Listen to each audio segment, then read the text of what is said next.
What happens when two seasoned business leaders get together? They talk shop, of course. Sit back and listen in as Scott DeLong and Vince Moiso share from their experience around current issues facing executives, entrepreneurs, and their leadership teams. The CEO Podcast starts now. Hey everybody, Scott DeLong, CEO Podcast, here again with Vince, and we have a special guest, Lee Harris. Lee is the CEO of Accelerate LLC. What Accelerate does is they're a private equity firm, and they work on emerging markets. They're not out there looking for the billion-dollar acquisition. They are looking to take the entrepreneurial folks and help them grow. I would imagine there's a few different directions that you get, right? And we'll talk about that, how you find and source the companies that you're working with. But the conversation today is going to be a lot around the myth that the private equity guys are just out there to kill it and make a buck. Fast turn and make a buck, because I don't think that's always the case. Right, yeah. And I know that's not the case with your company. So looking forward to having this conversation. Yeah, it's a great conversation to have, because I think, when I hear that a private equity group is coming in and paying as much attention to the people and to the culture of a business as much as you are the financials of that business, the balance sheet, that's pretty amazing, right? Because it's easy. I'm a stickler for financials. I mean, and I'm a stickler for data, and I think that's important in any business. We had a podcast that we talk specific about financials, and I think as a business owner, you got to know your financials, and you can get lost in them, right? And you can forget that there's a personification to any business, right? There's a heartbeat, so to speak, and there's people or 20 that or 30 really, or 40 heartbeats. that really drive the business, and there are people that are just incredibly critical to a business and a business's success. So, I think it's interesting, and I was excited to have you here, Lee, to just hear your take, your experience for the last 15 years, and what you've run into. What type of businesses you bought, people that have maybe impacted you along the way, businesses that may have impacted you personally along the way. So I'd like to hear more, not more about, but also about businesses that you might turn down. That's a good one. Right? Yeah. That's interesting to me, because just because it's making a ton of money doesn't fit your model. Yeah. We get it's interesting because we talk about the numbers. I come from a numbers background, and essentially it was really all about the fundamentals. And I was brought up in kind of an old school consulting model. Yeah. Where the numbers were everything, right? And it was the kind of this would be kind of an interesting comparison, but it's what you could consider the sweatshop of consulting services. Sure. And so coming right out of college, yeah, it's go into a business that's already broken. You have 24 hours to do an assessment. You have 24 hours to create a turnaround plan, and then you're off to the next city. So for the first 4 years of my career, I was in 2 cities a week, every week. I was at home for no more than 36 hours, and I was back on a plane. So all you have is spreadsheets, then. You don't have any heartbeat. None. To figure out who they are, what they do, what they're about. Absolutely what their mission. You might read their mission, but it's not really their mission. Exactly. Right? No, that's really well put. And of course, in that time frame, there isn't enough time to establish any trust to find out the stories of what's really going on there, right? Yeah. So it's interesting, because when I finally made the choice to move away from that kind of consulting practice, my first step was to set up my own practice. Okay. And that's where people will hear the phrase, "Hey, the numbers tell a story, but people move the metrics." So essentially, I like that. We take a look at the numbers and see what the fundamentals are. But if we're going to make any changes in it, sure, we can raise prices, we can cut expenses, we can do those basic things. But the real acceleration of a company comes from capturing the hearts, the mind, the soul, and the vision of the staff that's already there. And speaking our language. That's really where we focus.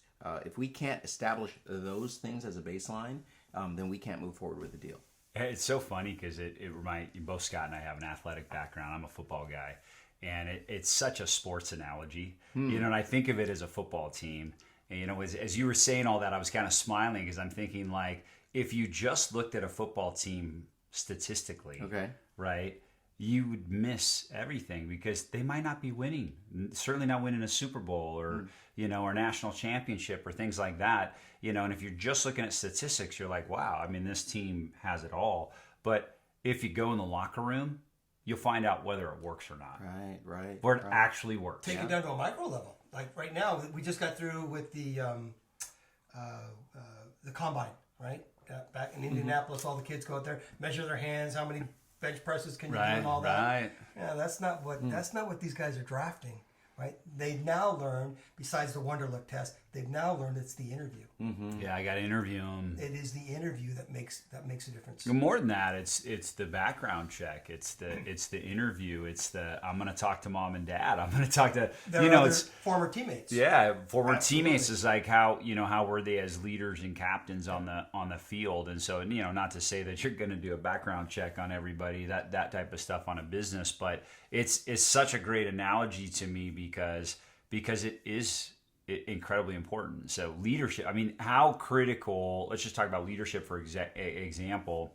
I mean, obviously your first initial pass into a business, you're talking to the owner or partners of the business initially. They're going to be the ones, typically they're going to deliver the financials to you as you guys are doing your due diligence. Yeah. So yeah, I mean, I have to imagine at this point, I mean, tell us that process, like just take us, I'd love to hear you kind of take us through a little bit of that process and the things that you're looking for.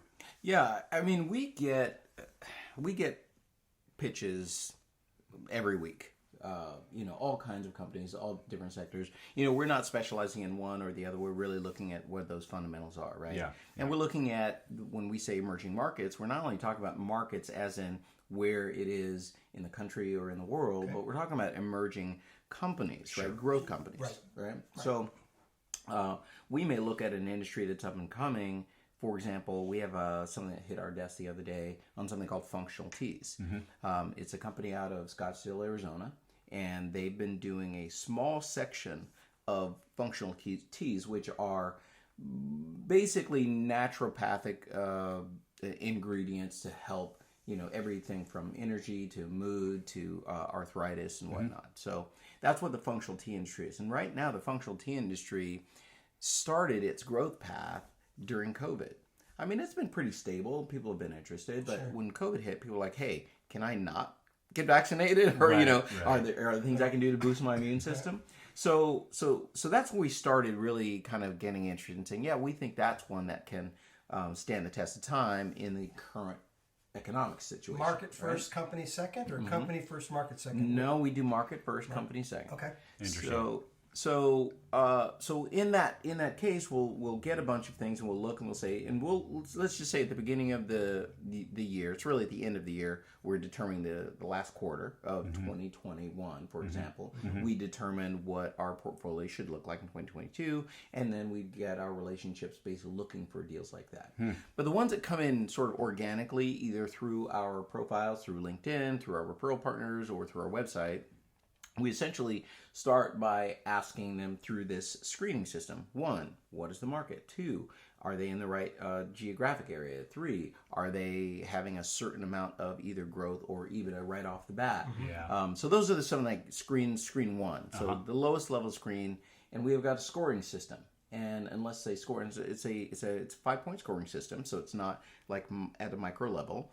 But it's got to score at least a 3.8 in order to get to page 2. Get to page 2, which is to one of the principles. Consider it, right? Yeah. So we won't even reach out. But that's like phase 1. Okay, well, we've got a couple of really interesting projects. There's some really interesting companies, but they don't meet the screens. So what does that mean with them not meeting the screens? Well, it could be, here's a great one. So most of us at this point have seen or heard something about pickleball, right? Yeah, of course. Okay. So about a year ago, a pickleball venture crossed my desk. And we're saying, well, we know it's growing. So and check, fast. right? It's growing fast. Yeah. Check number 2, right? The owners, they're in a transition situation, right? So we're not going to pay a premium because they're in transition. Check number 3. Like that. And then geographically, it was in Mexico.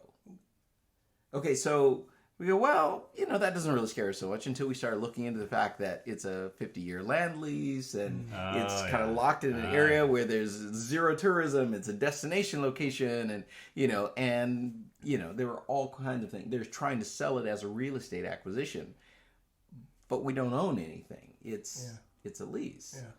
And they wouldn't provide any of the business fundamentals. They wouldn't provide, the revenue, the cash flow. They wouldn't provide any of those numbers. So that's the kind of thing we'd pass on. Non-starter, right? I mean, absolute non-starter. It hit 4 out of the 5 marks. Yeah. So it met screen 1, but it couldn't happen if we couldn't get any numbers from it. So let's talk about the people portion now too, because that's more interesting to me. Yes, I know numbers. I like numbers, all of that, but I work with people. Yeah. And I know you do as well. So you pass 5 out of 5 screens there, and you get to the person, and he's an asshole and wants to stay in the business. Well, okay, but there's something else that we're looking at before we get to that point, right? Okay. And that essentially is, we're not so much worried about the person that's standing at the head, because we're really always looking for the other ones, the ones that are going to be in transition. Sure. For you. So we don't end up having those tug of wars. Yeah. We did those a long time ago. It wasn't very much fun. It's not fun. It was not fun. Yeah. So not fun for the other person either. Yeah. So we don't really look at that, but we look at a situation where we've got one. In fact, the functional tea company. That's a pretty good one. Okay. She's a very nice lady. She runs a pretty good business, but she wasn't able to keep a general manager. So they've got a good team of about 30 people there, and they're a little on the small side for us, but that's okay. We can work with that. But the fact that they'd had a revolving door on the general manager told us everything that we needed to have. Yeah, absolutely. A lot of people will say, you dug into that though. You didn't just make the assumption and move on. Yeah, in fact. So here's something kind of interesting. You guys talked about it a little bit before, which is when you did the sports analogy. Yeah. People talk about the interview. Mm-hmm. Well, we don't put a lot of stock, in individual interviews of the person who has everything to gain or everything to lose. Sure. All of us here have interviewed a ton of people. Interviews suck. Yeah. Because everyone is lying. Right? I mean, we say that jokingly. Well, they're self-promoting. They're self-promoting. Right. So, including the business owner, right? Yeah. And so we've got competing interests. Yeah. So we do really like, and I know you know a lot about the 360 assessments, and so we're looking to do that. We are looking to look at who are the support people, who are the people in the industry that are doing business with them. What are the previous general managers saying and what they've said? What are the other folks who know? And that's really where the real story comes out. The raw data, the real story. So we do something very similar when we're interviewing people. So everyone's going to give you their resume and their references. I don't care about those people. Right. They're going to say something nice about you. Of course. I get you to talk about a story about someone you had difficulty with. Then I go find that person and talk to them. Just because it's difficult doesn't mean it's bad, right?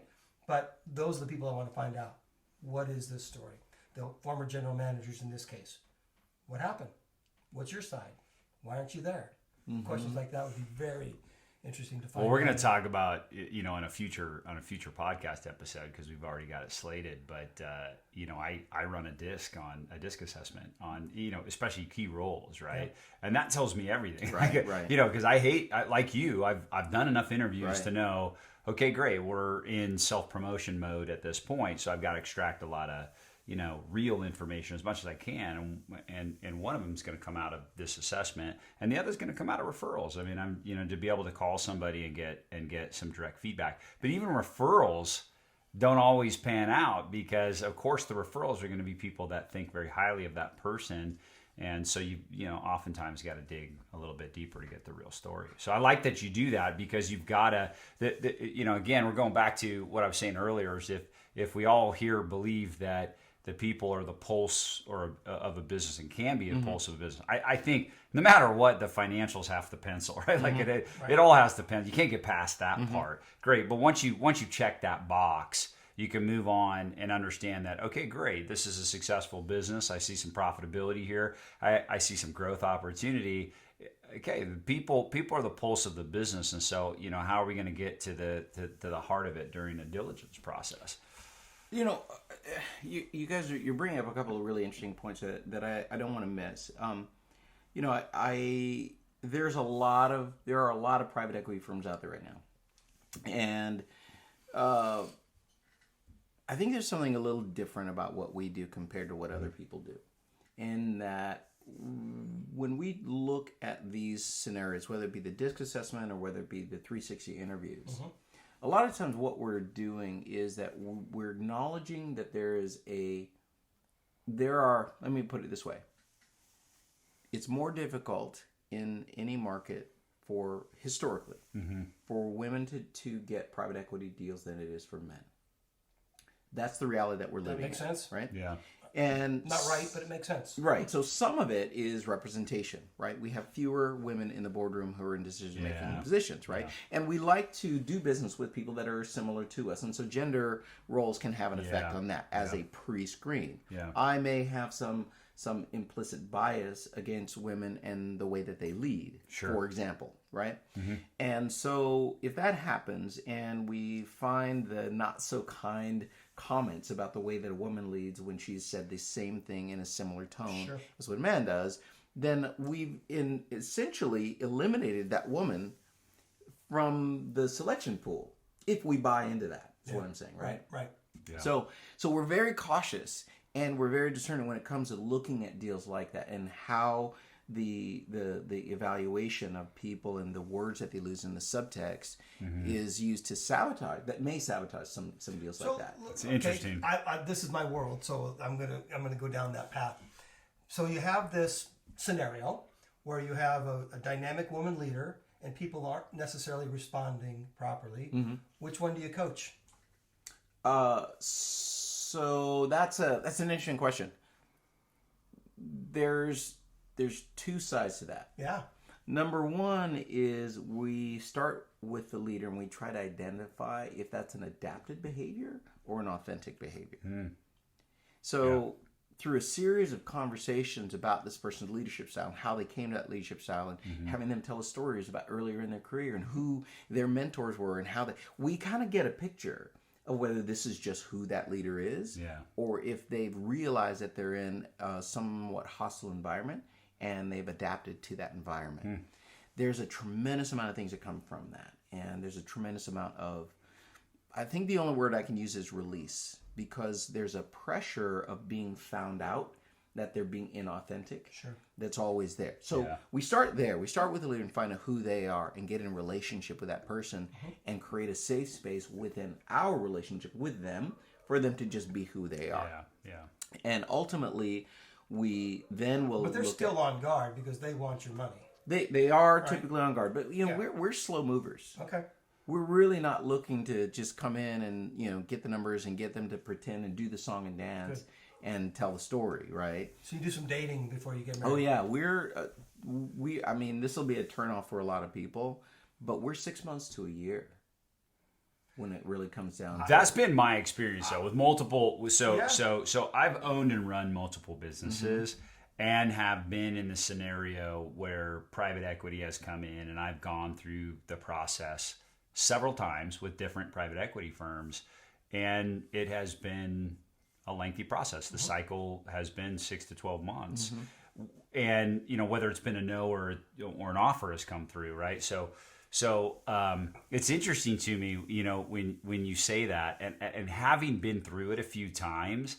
If I can offer just any advice for entrepreneurs listening right now that might be thinking of going the private equity route to exit from their business, be authentic, give the real data, give the raw data. Don't be embarrassed by one thing about your business. Just give it. I mean, literally, if I've learned anything, is literally just transparency from day one is absolutely the best. Because here's what I'm going to tell you.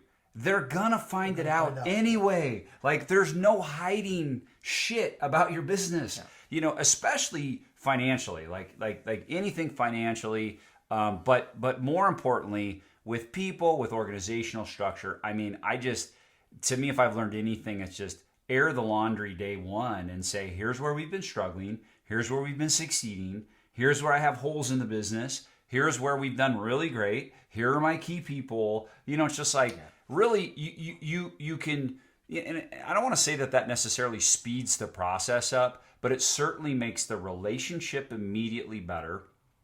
And it makes the diligence process in general just flow a lot smoother. And then when you're answering questions and you can be authentic and be genuine around that, man, it just makes, and again, I've been through it several times, and it's like, so it's nice. So I think, we're certainly poised to make something happen in a much better way as a result of that experience. Well, the other thing too, if I might though, is that we're going to find out, right? There's no question about that. Yeah. But the thing is that when we find out, the deal is not only dead, but the deal may be dead for another 15 to 20 other private equity firms, because we all know the same people, and trust is the most important part, right? Yeah. Let's see what's really going on. So we would much rather have someone say, hey, here's how ugly it is.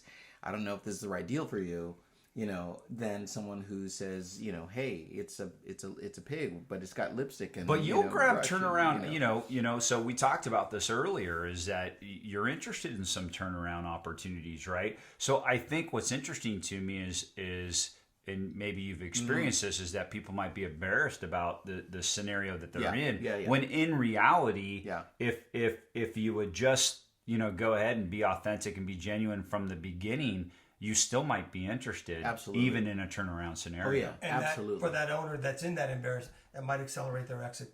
Yeah, is exactly what they need anyway. Right. Oh, yeah. Right.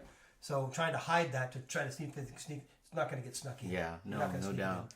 But so we had a conversation before over coffee, and we were talking about that scenario that you set up. Right? Are you coaching the leader? Are you coaching their direct reports, or what's happening there? Yeah.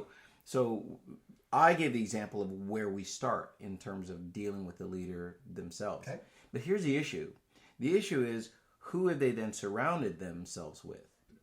Right? And how the people that they've surrounded themselves with, if they're operating on the high driver type A adapted personality, and that's what they created in the downward flow of the company, that's going to be a tough one for us, because if someone, GE, I think, is an excellent example. Everyone here probably knows and has read books by Jack Welch, and it's, you can't even leave a paper clip on your desk. At the time, that was a culture, that they grew in, and they essentially had the mandatory bottom 10% of performers were gone every year, and it was a fear-based culture. Yeah. And so that's where our problem comes in, because when we start with a fear-based culture, if we bring in a longer view, a more holistic culture, a more people-focused culture, it takes them forever to even trust that it's real.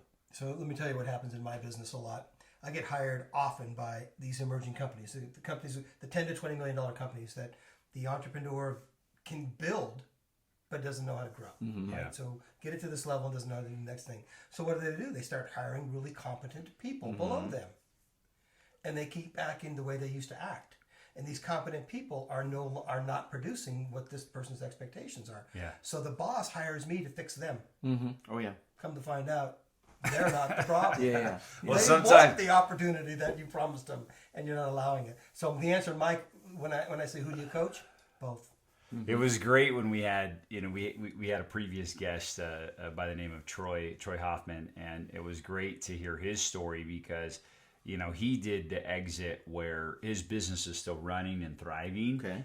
He just hired a real CEO. He recognized that the business had got to a point where he's not the CEO to run it, right? He doesn't have the skill set. Smart man. At that level, Right, and yeah. very smart. And he's hanging out on the beach right now. Yeah, and he said, Even smarter. I'm gonna go pay good money for someone else to come run my business, because I'm not capable of running it. And he said something that was really awesome, that when I was listening to him, is he said, man, hire people that are better than you and get out of the way. Yeah. Like, that's the part, is because everybody hears hire people that are better than you, Right. but they don't get out of the way. So the That's second one. part is more important than the first part. That's a good one.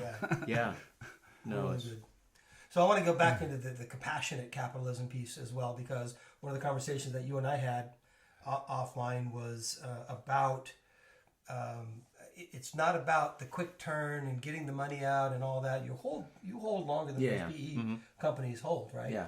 And develop people in the process. Why is that important to you? So it's generally a 10-year run, and the way it's structured is with a fund, right? So we'll establish a fund in a direction that we want to go. And then we'll look at our partners and we'll do capital calls and say, hey, okay, great, we found the right one that fits the model. Okay. So we've already made commitments as to what their investor rate of return is going to be.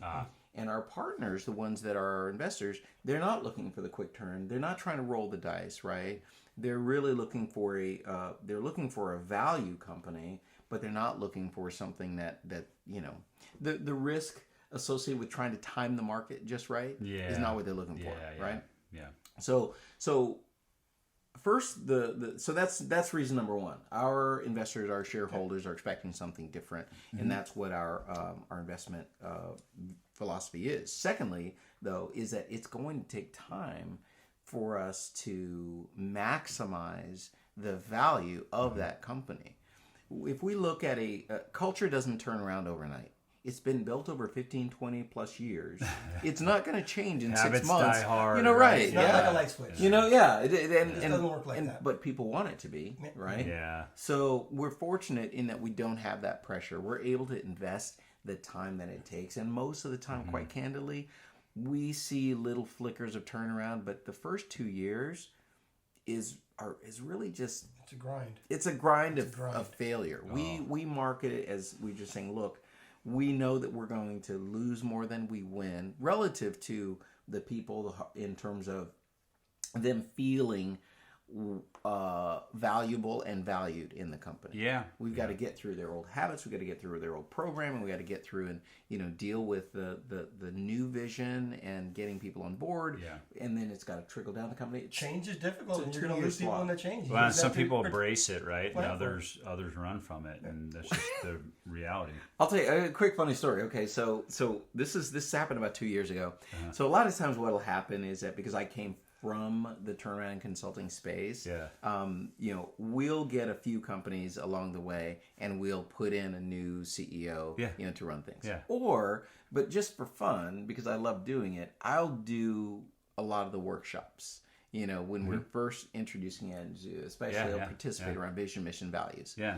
So there's a particular exercise that we do that has to. I'm not gonna give away any of the secrets, but essentially, it's something simple. We give everyone in the room. They pair up with each other, and then they all have to do this one simple task. And the simple task revolves around a peanut butter and jelly sandwich. So we've been doing this exercise for years. I mean, like 2 decades, right? And we do it at every single company. It is a prerequisite, right? Love it. So we haven't run into any peanut allergies. No one has died, because of it. So we're doing okay. But we did have something happen to us 2 years ago that we'd never seen before. Someone literally grabbed the peanut butter and jelly sandwich, threw it on the ground, and stormed out of the room, saying that we were treating them like children and they're not going to do any effing peanut butter and jelly sandwich exercises. Wow. If you haven't offended somebody recently, you're not in business. Wow.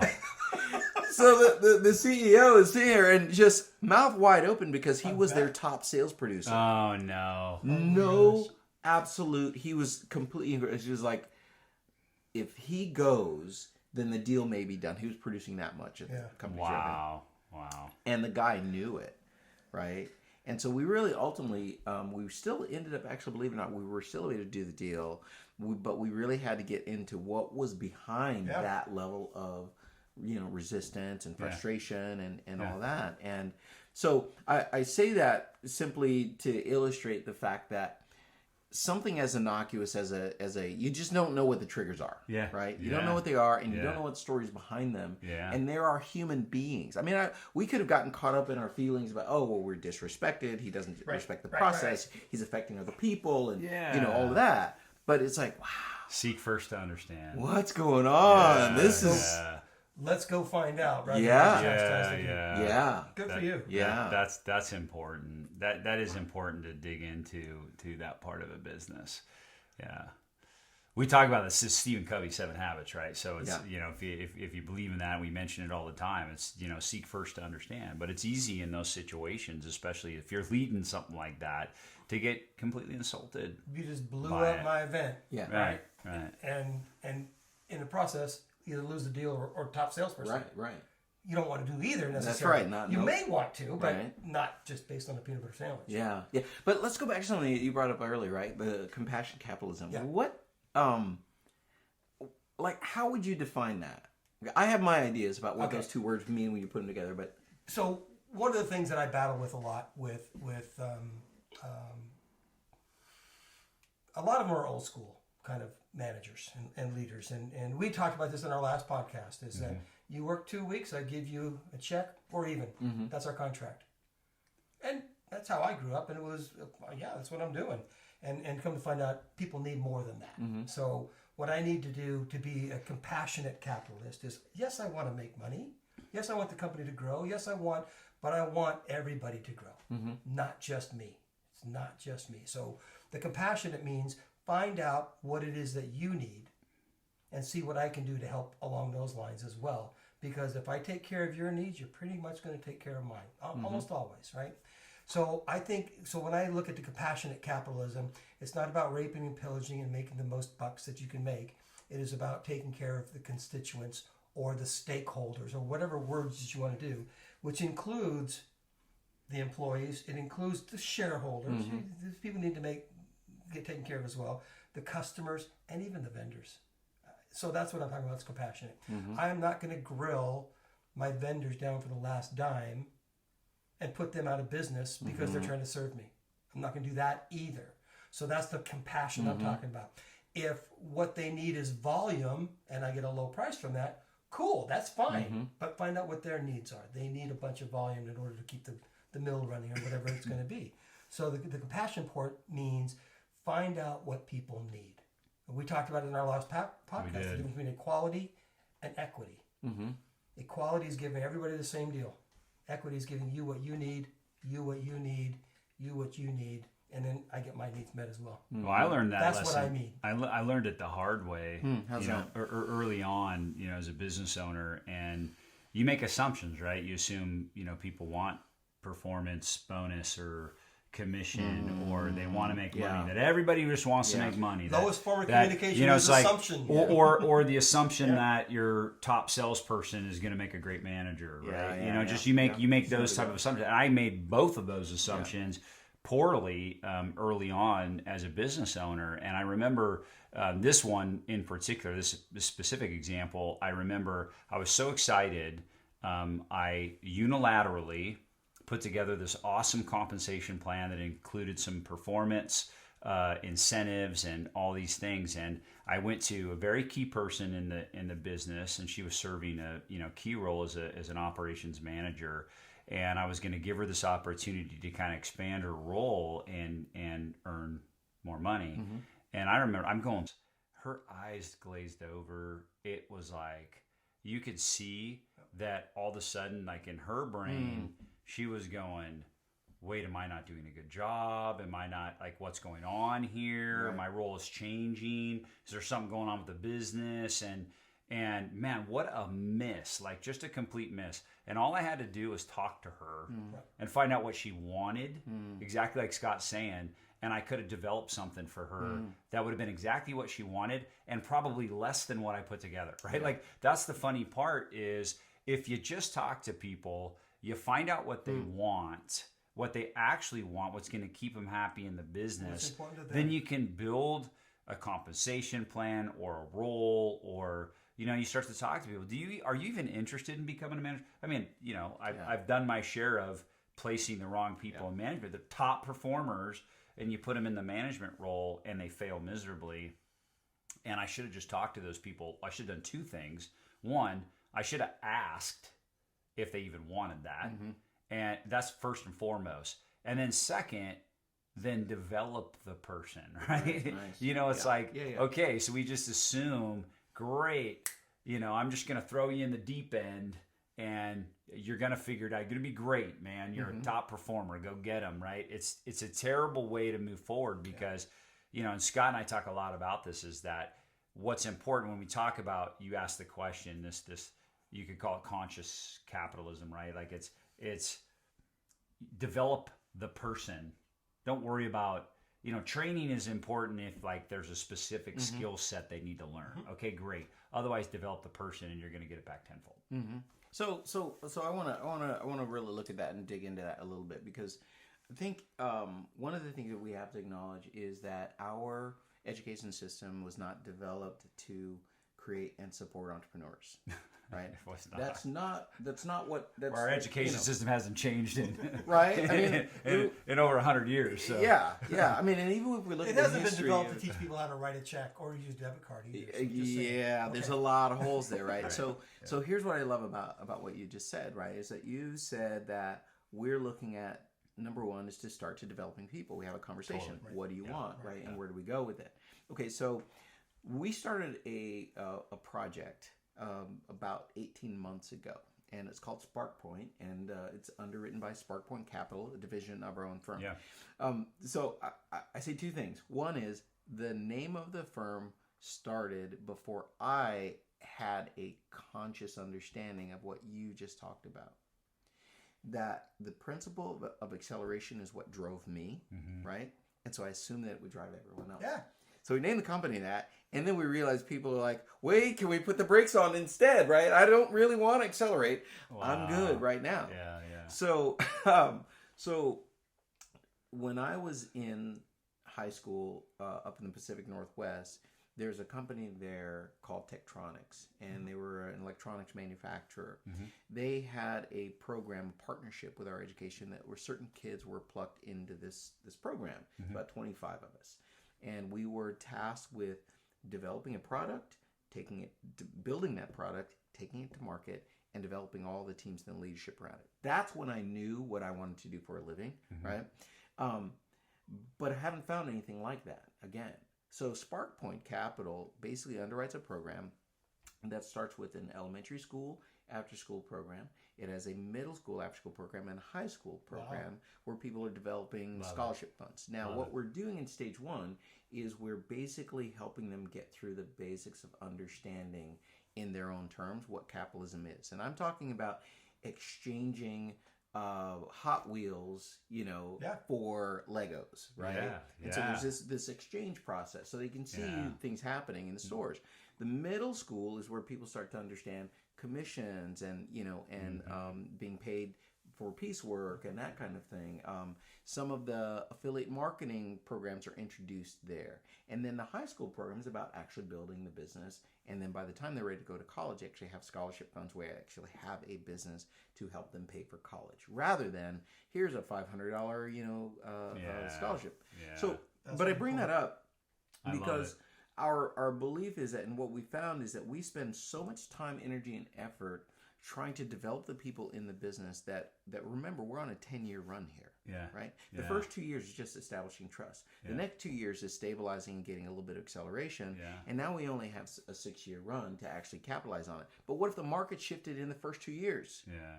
So what we found is that if we are in partnership with some of the schools and we can actually help create a pipeline of relationships in a given industry, we can start developing people before we need them.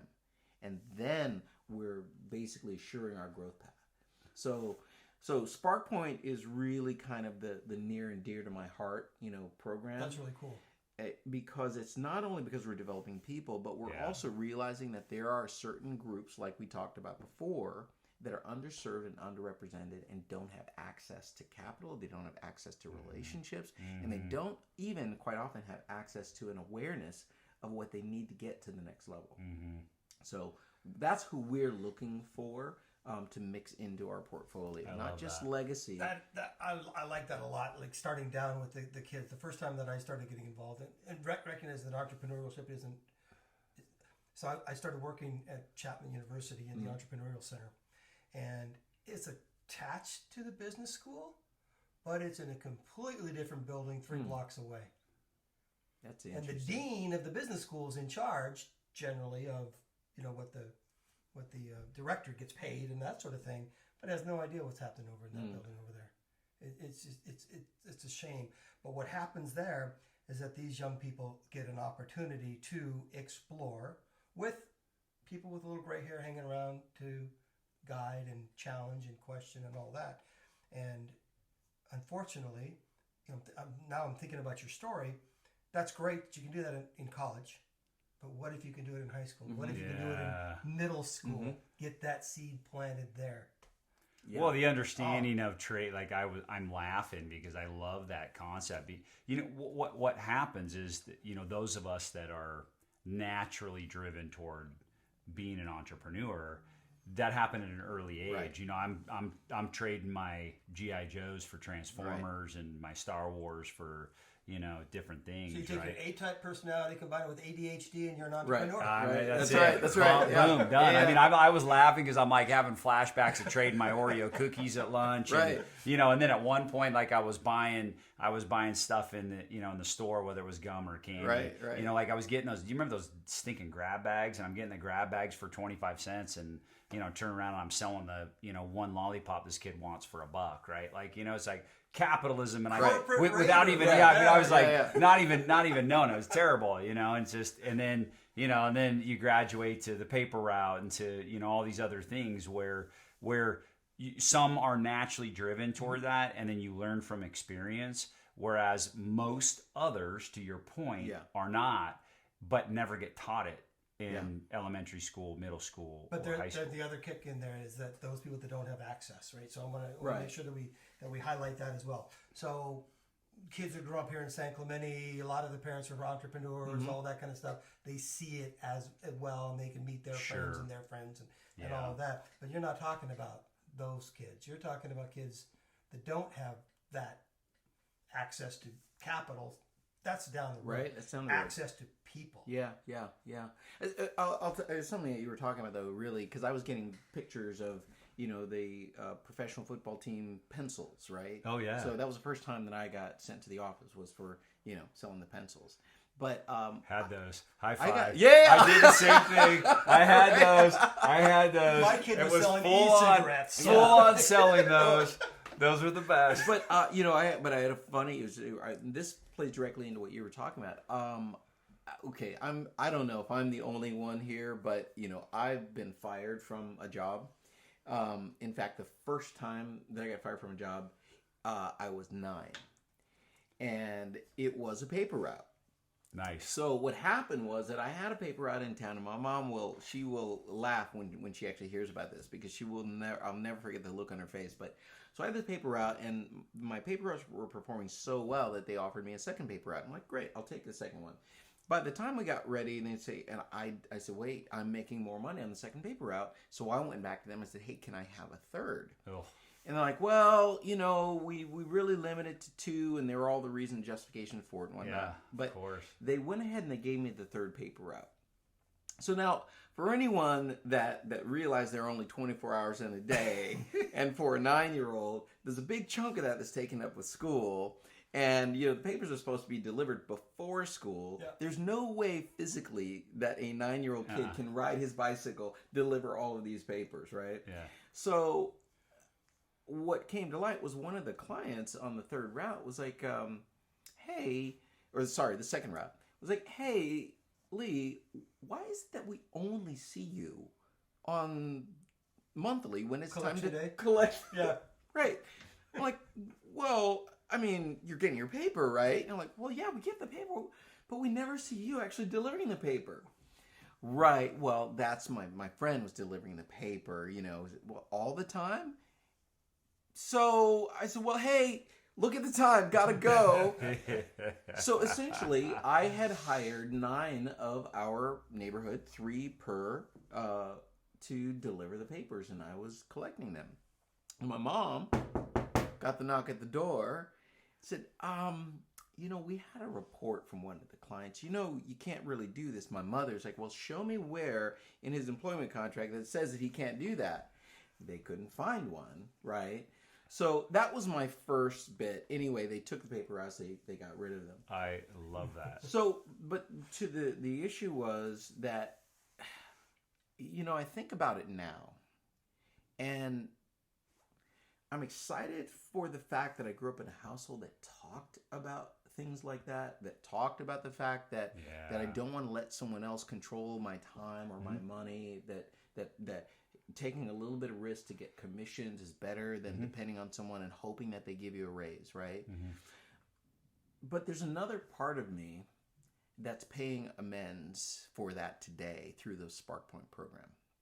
What I mean by that is that without knowing it, I was taking advantage of those kids. Sure. Yep. They could have got the paper route themselves. They could have gotten the paper route themselves, right? Because you were hoarding them.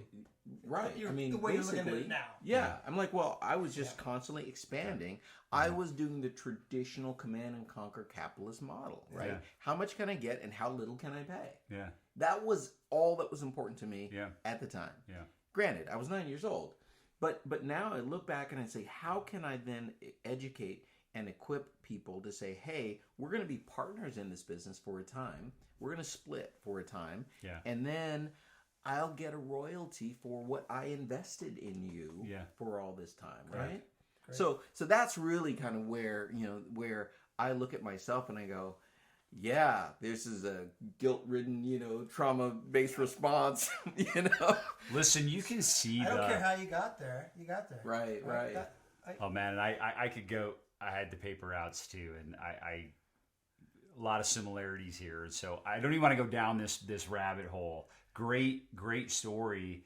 And I want to make the comment though, what I see today is there is a shift.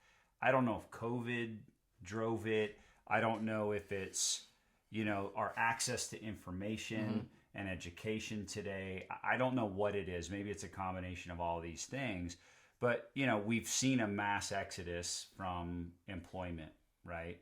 And we see a lot of people that have been driven to, I got to figure things out on my own. And they've become, out of necessity, entrepreneurial. And many get their job, hold their job, and moonlight doing or selling something else. I mean, and it's more common in the last year or 2 years than ever I've experienced. And so when I go to talk to, because I do a lot of mentorship, I do a lot of pro bono coaching as much as I possibly can. My alma mater is University of San Diego, and I'm very partial to that, and I do as much mentorship as I can. But I'm seeing it, I'm talking about freshmen, incoming freshmen.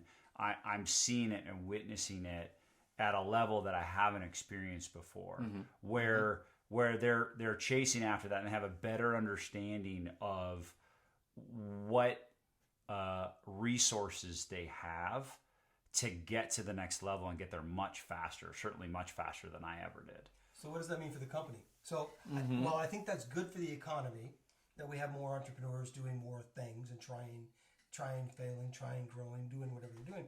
What does that mean for the company? What does the company have to do to make sure that they take care of those folks so that they don't lose them to whatever, right? And if we're, I'm telling you, we talked about this a lot, but you let somebody, people are working from home lonely because we're not caring for them. Yeah.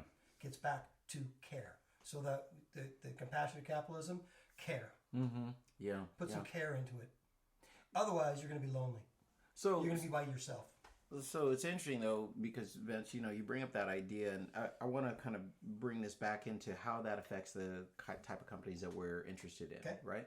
So 15 years ago, we started with flex time at the company, and that essentially meant, this is prior to the PTO, sort of guidelines, whatnot that Cameron laid out. Yeah. Essentially, our staff had the opportunity to just take a personal day. They didn't have to explain it, and it just came to that because people would, I'm sick, I can't come, right? Force them to lie. Well, we don't want to, right? And that was the word, right? We don't want to force them to lie. We actually want to create an environment where people say, hey, just realistically, I got a bunch of errands to run. I can't seem to get through it. They're not going to be focused and productive at the office anyway in some of the circumstances. And sure, there is a school of thought that, you've got to grin and bear it, you're just enabling them, et cetera, et cetera. We don't buy into any of that. And so what we're looking for is we're looking for people that want to be here. And as much as we have conversations with you, we're talking about, hey, when you're screening companies, what is one of the first red flags? I'll give you two. One on the potential investor side and one on the potential acquisition side. Yeah. On the potential investor side, we had someone who was looking at a deal because obviously supply chain issues, manufacturing, bringing it back to the United States and all that. Sure. And he wanted to become one of the principals in the fund. And we were having a casual lunch conversation. And he said, yeah, we know that we need to do this, but I'm not paying $15 an hour for someone to make widgets. So, well, wait. Now, I love it because, one of my partners gave him a chance to fix it. Well, I'm sure you didn't mean, that. Right.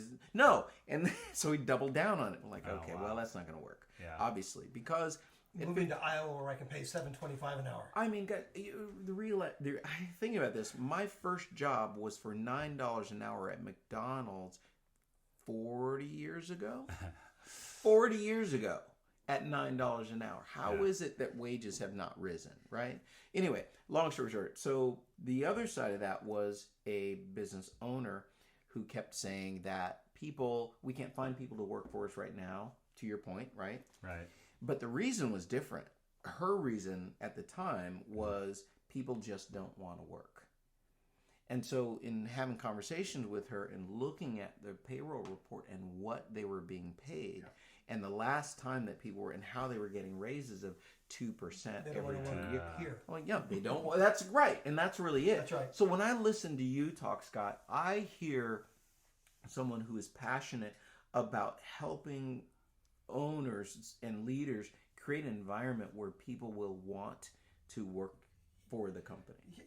And the benefits of that, lower turnover, higher productivity, right? You got people that care about what they're doing. Those people do a better job. So if I'm scraping the bottom of the barrel, what's the minimum wage? Okay, I'll pay that, as opposed to the living wage. I'd rather pay someone what they need. Mm-hmm. Have them earn their wants. So Okay. want more, do more, but pay them what they need, because guess what they're going to be doing if I'm not paying them what they need? Looking for another job. Yeah. Either in addition to or in replace of what I'm doing. If you got And if I've talent, already got somebody working 40 hours a week, do I want them taking another 20 hours somewhere else? No. Coming back into work tired the next day with me? Right. That's ridiculous. Pay people enough to live. well, and I don't even love the term living wage. I feel I've had this conversation before, and I feel like it can get very subjective. And I think people's views of a living wage are different. And I approach it. You got talent, do what you need to do to keep that talent. And that talent is going to have a view of what their market value is. And so you might have a view of living, quote unquote, living wage, and that might not be in alignment with their own market value. And you have to have that conversation. It goes back to what you said. Ask what they want. Ask what their growth path is. Ask them, seek to understand. They're going to be the ones to tell you. I like having those. I enjoy having those conversations because I love nothing more than if I can have any part in helping a person grow to where they want to be as a person, nothing better. And that's financially too. Like that's not just, And they may end up leaving too, and that's okay. and that's okay. And that's okay. But I know I had a part in, they're leaving maybe to go do something bigger and better. And I had a part in that, right? And so that's okay. I hate so I was going to bring up as I was hearing you say that, this whole concept of, there's so many business owners that treat it as an either or. Either you're with me or against me, right? And it should be an and, right? It isn't really an either or, right? It's like, great, I want to do what's best. I want to give you what I, as a company, I'm going to give you what I can afford. I think you're so talented and I value you in so many ways. I don't know how else to express it to you. This is what I can afford to pay you. This is what I'm willing to do. Great. I understand if you've got to go do bigger and better things. I'm okay with that because you're so talented. I know people are probably tugging at you, and that's okay. And I think people, it's ego. Let's just call it what it is. That's really great. At the end of the day, it's just ego that's crushing you. But it's just getting the best I of want you. to make that difficult. I want that choice to be difficult for them because of the culture that we've created. For sure. Yeah. If you've done a great Not job. just dollars and cents, but if they have to leave, they have to.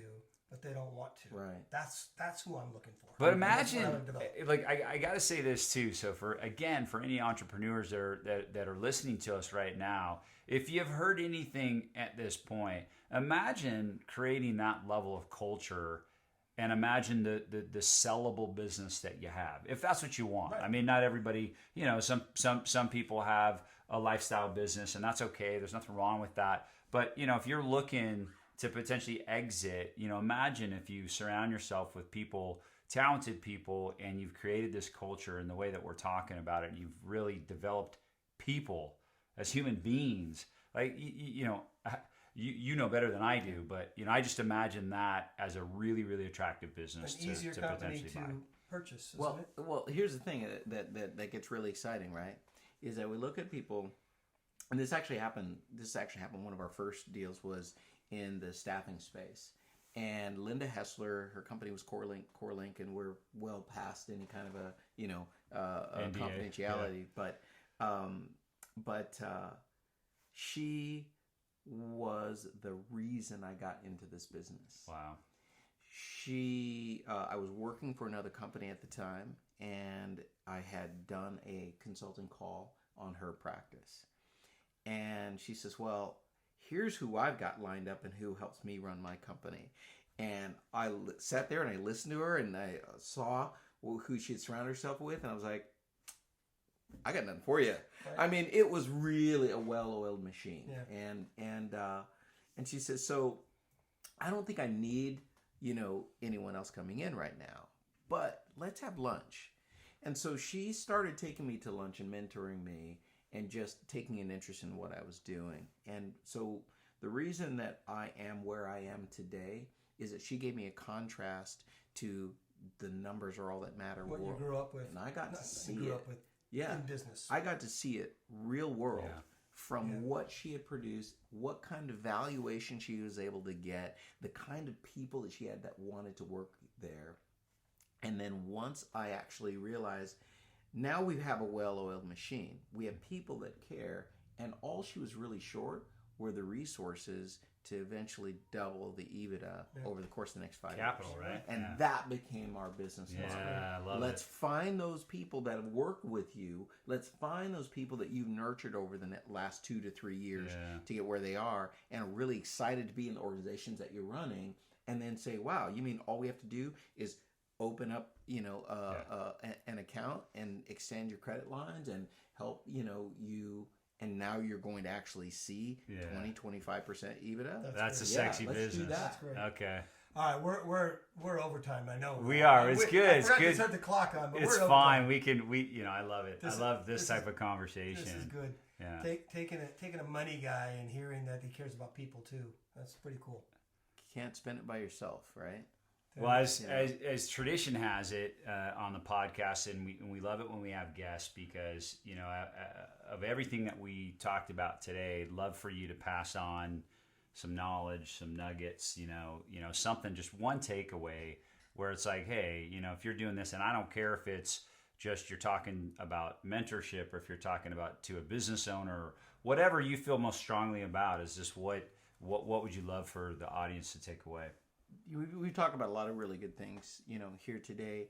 But when it really comes down to it, I say, well, what is it that people don't know that they know? It's, you actually touched on it earlier, which is transparency means everything. Yeah. If the business is broken on the front end, we don't say no. We just say not yet most of the time. Yeah. And we will help introduce the right people. We'll help to find the right people around not just operations, not just consulting, but also around the financial aspect to help get to that next level, because we want to work with you. Yeah. If we need to have someone committed to working with you on staff for a year, as we try to put a deal together, we'll do that. But transparency is everything. We're in this for the relationships that we can create and the way that we leverage those relationships into profits. Exactly why we invited you here. Yeah. So well said. So listen, catch us at the CEOpodcast.net. If you want to find out more about Lee, get in touch with us. We'll pass on his information for you. Really easy. I've enjoyed this a lot, so thank you very much. What about? I'm just curious as we end this Spark Point, and that program, is that something that others can get involved in? Yeah. So we're actually putting together a public-private partnership. So essentially, Spark Point is a social benefit corporation, and 50% of our net proceeds actually fund a nonprofit. So we're not quite ready to launch yet, but again, if we stay tuned to the CEO podcast, I'll come back and we'll just dig into Spark Point. Great. I love that. Yeah, that would be, I was thinking about that very thing, and I would love that. So at the point that you're ready to discuss it, man, I have all sorts. I could have gone on that conversation alone around our education system and, what it lacks. And I think we need more programs like Spark Point. And if you need a couple extra mentors, let us know. That sounds great, guys. Yeah. Thanks so much for having me. Thanks for being on here, Lee. Appreciate it. Well, as always, enjoyed that one. Check us out on Spotify, Apple Podcasts, all the regular things. You can check out our YouTube channel if you just go on and search the CEO Podcast. And I'm loving season 2, man. And I'm loving the guests that we're having. I think it's been a lot of fun so far. We're having fun. So thank you, really yeah. appreciate it. Till next time. Cheers.